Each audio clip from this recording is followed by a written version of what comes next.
जी नमस्कार। नमस्कार sir. Sir क्या नाम है आपका? मेरा नाम हरनाम कश्यप है सर। हरनाम जी कहाँ से आए आप?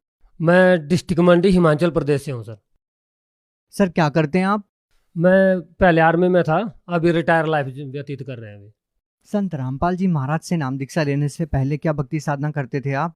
मैं संत रामपाल जी महाराज जी से दीक्षा लेने से पहले देव देवताओं की भक्ति करता था और सबसे ज़्यादा मैं शिव जी को मानता था। और उनके मैंने लगभग लोग बताते हैं कि 17 व्रत करने से क्या है, उनका अनुष्ठान करने से जो है काफ़ी लाभ प्राप्त होते हैं। तो मेरे जो हर बंदा मतलब लालची टाइप था मैं, तो मैं सोचता था कि मतलब मेरे को ज़्यादा लाभ होना चाहिए। तो मैंने क्या है 17 की जगह 34 मतलब 34 व्रत किए थे। और 34 के बाद मैंने अनुष्ठान किया। और जैसे सोमवार, मंगलवार, वीरवार, शुक्रवार, जन्माष्टमी, शिवरात्रि और नवरात्रि के व्रत में कभी भी जिंदगी में नहीं छोड़े। हर बार करता था जितनी बार भी होते थे। सर जैसा कि आपने बताया कि आप हिंदू धर्म की पारंपरिक पूजाओं को बड़ी श्रद्धा और आदर के साथ करते थे, तो हम आपसे ये जानना चाहेंगे कि फिर आपको संत रामपाल जी महाराज जी से नाम दीक्षा लेने की क्या जरूरत आन पड़ी? जी मैं भी पहले मतलब संत रामपाल जी महाराज क्या किसी भी संत के ऊपर विश्वास नहीं करता था। लेकिन मैं जब पूजाएं करता था बहुत सारी, जैसे मम्मी पापा की मतलब मैं पूजा करता था, मम्मी पापा को ही भगवान मानता था और सभी देव देवताओं की पूजा भी करता था। तो मेरे एक दोस्त थे आर्मी में, वो मेरे को बार बार बोलते थे कि हरनाम सिंह जी आप क्या है, एक भक्ति कर लो, एक कश्ती में बैठ जाओ। आप इतनी अलग अलग कश्तियों में बैठ के पार नहीं हो सकते। तो उन चीज़ों को देख के मेरे मतलब मन में बार बार क्वेश्चन उठता था। तो जब जैसे धीरे धीरे मेरे भी मन में इच्छा हुई कि मैं एक परमात्मा कौन है उसको जानूं और उसकी भक्ति करूं। उसी दौरान मेरे बड़े भाई जी ने संत रामपाल जी महाराज से दीक्षा ले रखी थी। और मैंने उनका काफ़ी विरोध भी किया, एक साल एक महीना भर लगभग मैंने उनको बहुत सारी गालियाँ भी दी। बहुत सारे मतलब हमारे घर की जैसे स्थिति थी, वो हमारे घर में आज जो प्रचलन था सुबह से शाम तक मतलब अपने मम्मी पापा के पैर छूना, या कोई सुबह शाम हम जो देव देवताओं की भजन करते थे, कीर्तन करते थे, वो सब चीज़ें करते थे। लेकिन संत रामपाल जी महाराज के बाद जो भाई मेरे जुड़ गए थे, तो उन्होंने बताया कि ये जो आप साधना कर रहे हैं इनसे आपको कोई लाभ नहीं होगा, वास्तविक जो लाभ है एक परमात्मा की शरण में जाने से होगा। तो जब मैंने अपने बड़े भाई से वो चीज़ सुनी और गुरु जी के संत रामपाल जी महाराज के सत्संग सुने, तो मैंने देखा कि जो मैं साधना कर रहा हूँ, व्रत कर रहा हूँ, जो भी कर रहा हूँ अभी तक मैंने किया, उसका कहीं भी कोई भी प्रमाण नहीं है। लेकिन संत रामपाल जी महाराज जो भी बता रहे हैं वो चीज़ प्रमाणित करके बता रहे हैं। हमारी गीता जी में, वेदों में, हर शास्त्र में दिखाते हैं जो आप भक्ति कर रहे हैं क्यों करनी है, कैसे करनी है, किसकी करनी है। ये सारी चीज़ें संत रामपाल जी महाराज जो प्रमाणित तरीके से बता रहे थे, इसलिए मैं संत रामपाल जी महाराज की शरण में आया। हरनाम सिंह जी, सबसे पहले तो हम आपसे ये जानना चाहेंगे कि हम जिस भी संत रामपाल जी महाराज के शिष्य से मिलते हैं तो वो बताते हैं कि उनको बहुत सारे लाभ मिलते हैं संत रामपाल जी महाराज से नाम दीक्षा लेने के बाद। तो सबसे पहले तो आपसे हम यही जानना चाहेंगे कि संत रामपाल जी महाराज से नाम दीक्षा लेने के बाद आपको कोई लाभ मिला? संत रामपाल जी महाराज की शरण में आने से मेरे को बहुत सारे लाभ हुए। छोटे छोटे तो बहुत सारे लाभ होते रहते हैं पर डे। जैसे परमात्मा बताते भी हैं कि जो थूक सूख जाएगा मेरे भक्त का, जो परमात्मा की भक्ति कर रहा है, जिसको 3-4 साल अगर नाम दीक्षा लिए हो गए, तो उसका थूक सूख जाएगा। वो भक्ति के लाभ बताते बताते लेकिन वो लाभ खत्म नहीं होंगे। इसी प्रकार हमारे साथ भी पर डे हर दिन परमात्मा के कई लाभ होते रहते हैं। लेकिन जो मुख्यतः लाभ है, जैसे शुरू में मेरे जब बच्चे थे मैं देव देवताओं के ऊपर बहुत आरूढ़ था, उनकी भक्ति करता था, तो मेरे बच्चों की आंखों में जो है आंसू जो होता है, आंखों का जो पानी होता है अंदर ही सूख जाता था। और मैं उसके लिए मंदिर में जाता था या डॉक्टर के पास जाता, डॉक्टर ने बोला अभी इनकी उम्र छोटी है, इनका ऑपरेशन नहीं हो सकता। तो जैसे मतलब देव देवताओं के पास भी गया कि मैं बच्चों की आंखें ठीक हो, लेकिन वो आंखें ठीक नहीं हुई और उनमें क्या है आंखों में आंसू जम जाते, जैसे पानी जम जाता था। और जैसे सोए उठते थे तो मेरे बीबी को क्या है उनको मतलब गर्म पानी से, मतलब मैं तो फौज में था तो मेरी मिसिज को क्या है उसको गर्म पानी करके हाथ से सेक के और फिर उनकी आंखों में घुमाना पड़ता था, जिससे उनकी आंखें खुलती थी। तो मैं इस चीज़ से बहुत ज़्यादा परेशान था, इरिटेट था कि मतलब इतनी साधना करने के बाद भी मैं परेशान हूँ। तो संत रामपाल जी महाराज की शरण में आने से मेरे को पता लगा कि जो लाभ परमात्मा दे सकते हैं वो सब देव देवता नहीं दे सकते। जैसे बताते भी हैं कि सब देव देवता जो है उनका कहना है कि हम उसको जितना व्यक्ति के किस्मत में होता है हम उसको उतना ही दे सकते हैं, उससे अधिक नहीं दे सकते। तो संत रामपाल जी महाराज ने बताया कि मसा बड़े ना तिल गटे, विध ना लिखे जो लेख, और सच्चा सतगुरु मेट कर ऊपर मार दे मेघ। तो परमात्मा ने वो कर्म काट दिया मेरे बच्चों का और उनकी आंखें बिल्कुल साफ हो गई। और संत रामपाल जी महाराज से नाम दीक्षा लेने के बाद आज उनकी आंखों को हमें ना तो कोई दवाई लेनी पड़ी ना उसका कोई इलाज कराना पड़ा, और संत रामपाल जी महाराज की दया से आज उनकी आंखें बिल्कुल ठीक है। और दूसरा लाभ ये है, जैसे मेरे को मैं बहुत इच्छा थी जानने की कि मैं मेरी कितनी आयु है। तो इंडिया के, मैं बोलूँगा इंडिया के जितने भी मेन मेन जगह है, जितने बड़े बड़े पंडित हैं, मैंने लगभग जहाँ भी मेरी पोस्टिंग रही तो वहाँ पर मैं पंडितों से पूछता था कि मेरी आयु कितनी है। अलबत्ता वो बताते नहीं थे ज़्यादातर, लेकिन मैं फिर भी उनसे पूछता था कि मेरी कोई ऐसा कोई दुख नहीं है, टेंशन नहीं है, मैं चाहता हूँ कि मेरे को मैं मरने से पहले अपनी जो इच्छा है, मेरे जो काम है, मैं पूरे कर जाऊँ। तो मैं उनको पूछता था, वो मेरे को बोलते थे आप अल्पायु हैं और लगभग 35 ईयर्स आपकी एज है। तो एक दिन मैं कहीं जा रहा था और मेरे घर में मेरे घर वाले भी साथ थे, मेरे जीजा जी भी थे, और रास्ते में हम बातें करते जा रहे थे। वो बता रहे थे कि यार कहीं देखना, आराम से गाड़ी चलाना, आपको नींद ना आ जाए। तो मैं उनको बताया मैं फौजी आदमी हूँ और मेरे को नींद नहीं आती। और कुछ देर बाद है, सुबह के 4 बजे का लगभग टाइम था, तो मेरी एकदम आँख लग गई। और गाड़ी चलाते, मैं थोड़ा तेज चलाता हूँ गाड़ी, तो लगभग 100 की स्पीड से गाड़ी चल रही थी जब मैं जगा हुआ था। तो जब मैं आंख मेरे लग गई तो जाहिर सी बात है कि मेरी स्पीड भी बढ़ी होगी, और मेरी जो गाड़ी है वो मेरी साइड को छोड़कर दूसरी साइड में निकल गई, और दूसरी साइड से भी बाहर चली गई, मतलब जो अपोजिट साइड में चली गई। और वहाँ पर क्या अचानक ऐसा लगा मेरे को जैसे आगे कोई, जैसे भैंस बांधते हैं, बहुत सारी भैंस बांधने के लिए बहुत सारे खूंटे गाड़ रखे हो किसी ने, तो उसके ऊपर मेरी गाड़ी चढ़ गई। तो उस टाइम तो चलो बच गए, जैसे भी लगा कि संत रामपाल जी महाराज ने आज हमें बचा लिया, लेकिन इतना मतलब विश्वास नहीं हुआ। फिर वहां से निकल गए, जब हम सफर पूरा कर लिया जहां हम गए थे किसी काम से, तो काम करके जब हम वापस आ रहे थे तो मेरे जीजा के मन में ख्याल आया, तो उन्होंने मेरे को बोला वे देखते हैं आज तूने कहाँ रात को खूंटे तोड़े हैं। तो बोला मैं सोता ही नहीं। तो जब वापस ही आए तो हमने वहां पर पूरा चेक किया था, जैसे जब गए थे तो पूरा चेक किया, कहाँ घर है, खेत है, या मतलब कोई गाँव है, वो हर चीज चेक की थी। जब वापस आए तो वो जगह सेम थी, लेकिन वहां पर वो जगह नहीं थी जहां पर मेरा एक्सीडेंट हुआ, जहां पर मेरी गाड़ी चढ़ गई।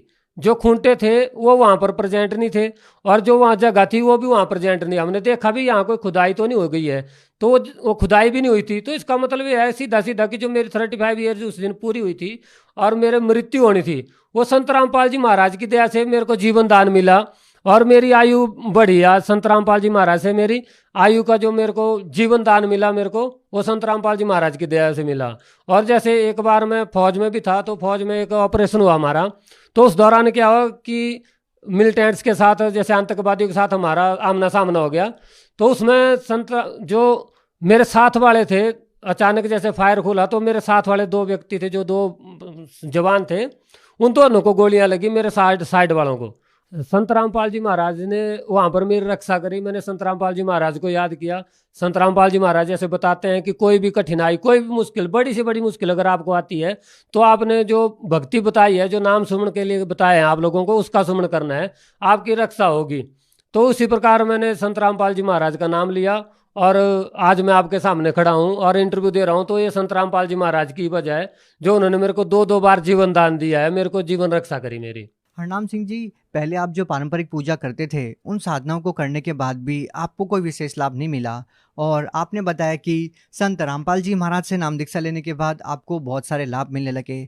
सर, हम आपसे ये जानना चाहेंगे, क्या पहले जो साधनाएं आप करते थे, क्या वो साधनाएं आपने ठीक से नहीं की, इस वजह से आपको लाभ नहीं मिल रहा था, या फिर संत रामपाल जी महाराज से नाम दीक्षा लेते ही आपको लाभ कैसे मिलने लगा? सर, क्या कारण है? ऐसा नहीं है कि पहले हमने जो साधनाएं ठीक से नहीं की। साधनाएं जो हम पहले भी ठीक कर रहे थे, लेकिन जो साधना हम कर रहे थे वो शास्त्र विरुद्ध थी। हम शास्त्रों का ज्ञान नहीं था हमें, जैसा किसी ने बताया। हम किसी मंदिर में गए तो किसी पंडित ने बोला भाई यहाँ से आपको लाभ हो जाएगा, हमने उस पर आरूढ़ रहे। जैसे देव देवताओं के मंदिर में हम जाते थे, किसी ने बोला नैना देवी में चले जाओ, तो हम नैना देवी चले गए। किसी ने बोला आप वैष्णो देवी चल, तो वहाँ पर आपको ज़्यादा लाभ मिलेगा। तो जैसे हम वैष्णो देवी गए तो वैष्णो देवी जी भी चले गए किसी के बोलने से, लेकिन किसी के बोलने से चले गए, हमने उसका कोई निर्णय नहीं किया, क्योंकि हमें खुद को कोई जानकारी नहीं थी। संत रामपाल जी महाराज की शरण में आने से लाभ ऐसे होने लगे, क्योंकि संत रामपाल जी महाराज जो भी ज्ञान देते हैं वो शास्त्रों के अनुसार देते हैं। गीता जी अध्याय नंबर 17 के श्लोक नंबर 23 में संत रामपाल जी महाराज बताते हैं कि जो हम शास्त्रों के विरुद्ध साधना करते हैं, उससे ना तो हमें कोई सिद्धि मिलती, ना कोई मोक्ष प्राप्त होता।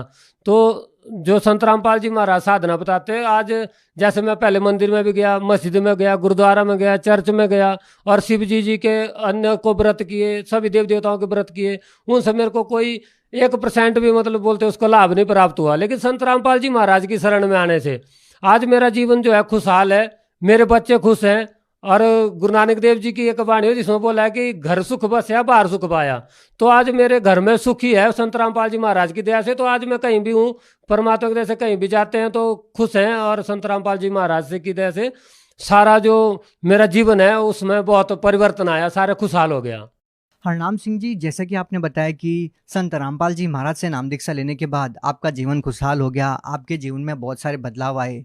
सर, हम आपसे जानना चाहते हैं कि आप हिमाचल प्रदेश से बिलोंग करते हैं। हिमाचल को देवों की भूमि कहा जाता है और हिंदुस्तान संतों की भूमि है। तो सर, आपको नहीं लगता कि किसी और संत से आप नाम दीक्षा लेते तब भी आपको इतने सारे लाभ मिल सकते थे? और संतों से अगर मैं नाम दीक्षा लेता तो मेरे को लाभ प्राप्त नहीं होते, क्योंकि पहले भी मैं सभी जो साधना है वो कर ही रहा था। और जैसे जागोपन से भी पहले नाम दीक्षा ले रखी थी हमने, तो कोई ऐसा कोई विशेष मंत्र नहीं बताते थे। और मैं शिव जी के व्रत करता था, और जो नौ नवरात्रि के व्रत करता था वो व्रत मैं ऐसे करता था कि सुबह से शाम तक एक पानी की बूंद भी नहीं पीता था। अभी इससे अच्छी साधना और कौन कर पाएगा कि मतलब जो पानी भी ना पिए, सुबह से शाम तक एक बूंद ना पिए, और 9 दिन ना पिए, 9 दिन में सिर्फ एक टाइम खाना खा के और बस जीता रहे।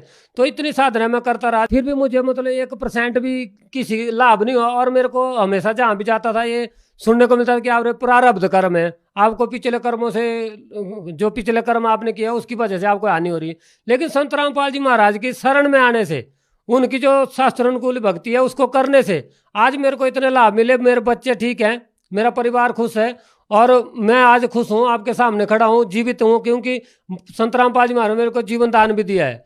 सर, हम बहुत सारे संतों महंतों से मिलते हैं और उनके सत्संग प्रवचनों में सुनते हैं कि प्रारब्ध के कर्म तो भोगने से ही समाप्त होते हैं। वो तो आपके पिछले कर्म होते हैं, किया कर्म तो आपको भोगना ही पड़ता है। तो इन सब चीज़ों के बावजूद आपको संत रामपाल जी महाराज जी इस तरह के लाभ कैसे दे सकते हैं?